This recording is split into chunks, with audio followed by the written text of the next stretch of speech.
ফিলিস্তিনের অবরুদ্ধ গাজা উপত্যকায় যুদ্ধবন্ধে যুক্তরাষ্ট্রের দেয়া প্রস্তাব নিয়ে নিজেদের অবস্থান জানিয়েছে ফিলিস্তিনি স্বাধীনতাকামী সংগঠন হামাস ও ইসলামী জিহাদ। মঙ্গলবার 12 জুন কাতার ও মিশরের মধ্যস্থতাকারীরা এ তথ্য জানিয়েছেন। খবর আল জাজিরার।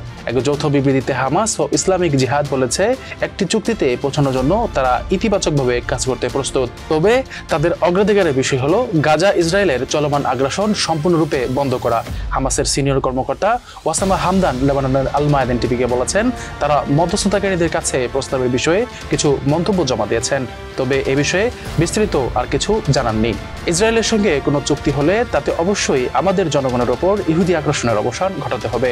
ইসরায়েলি বাহিনীকে গাজা ছাড়তে হবে, গাজা পুনর্গঠন করতে হবে এবং বড় ধরনের বন্দি বিনিময় হতে হবে।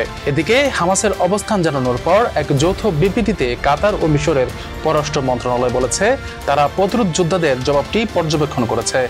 তবে দুই পক্ষের মধ্যে একটি চুক্তি না হওয়া পর্যন্ত যুক্তরাষ্ট্রকে সঙ্গী নেতাদের মধ্যস্থতা প্রচেষ্টা অব্যাহত থাকবে। হামাসের জবাবটি যুক্তরাষ্ট্র পেয়েছে। এবারের যুদ্ধবিরতি প্রস্তাবটি 3টি পর্যায়ে বাস্তবায়ন করার কথা বলেছেন বাইডেন। প্রথম পর্যায়ে 6 সপ্তাহের যুদ্ধবিরতি কার্যকর করা হবে। এ সময় গাজায় সব জনবহুল এলাকা থেকে ইসরায়েলি সেনাদের সরিয়ে নেওয়া হবে। যুদ্ধবিরতির এই সময় ইসরায়েলের কারাগারে বন্দী ফিলিস্তিনিদের মুক্তির বিনিময়ে হামাস নির্দিষ্ট সংখ্যক ইসরায়েলি বন্দীকে মুক্তি দেবে।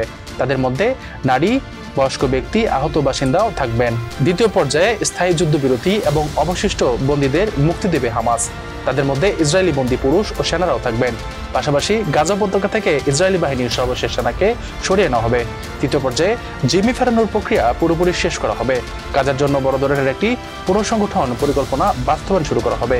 এর আওতায় মার্কিন ও আন্তর্জাতিক সহায়তায় গাজা উপত্যকায় বাড়ি, বিদ্যালয় ও হাসপাতাল পুনর্নির্মাণ করা হবে।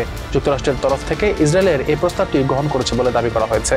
তবে বাইডেনের এই প্রস্তাব ঘোষণার পরও প্রধানমন্ত্রী বেনিয়ামিন নেতানিয়াহু সহ বেশ কয়েকজন ইসরায়েলি কর্মকর্তা গাজার শাসক হামাসকে নির্মূল না করা পর্যন্ত যুদ্ধ চালিয়ে যাওয়ার ঘোষণা দিয়েছেন।